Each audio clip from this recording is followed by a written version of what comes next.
은행권 가계대출이 최대 폭으로 불어난 10월, 정부와 통화당국의 경고는 점차 단호해졌습니다.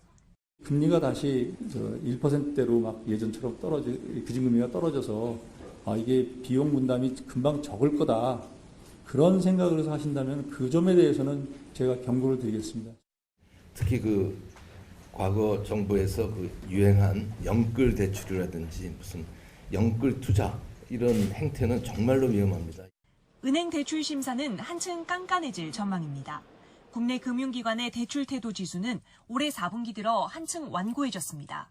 무엇보다 가계주택에 대한 대출 태도가 지난해 1분기 이후 처음 마이너스로 돌아선 건 정부의 주택담보대출 규제 강화 기조를 반영합니다. 5대 시중은행은 이미 자체적으로 가계대출 금리를 인상했고 가계대출 급증 원인으로 지목됐던 인터넷 전문은행의 주담대와 전세자금대출 금리도 이제는 시중은행을 웃도는 수준입니다. 서민 실수요자 대상 정책 모기지인 특례 보금자리론 금리마저 올랐습니다. 이쯤 되자 애초에 부동산 경착륙을 막는다며 각종 대출 규제를 풀었던 건 정부 아니었느냐는 볼멘 소리가 나옵니다.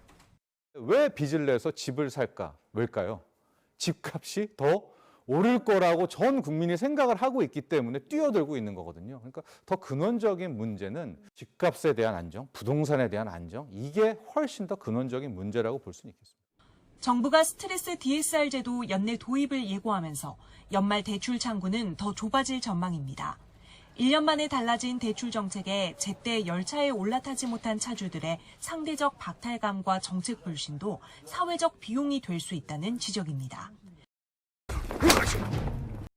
까불고 있어.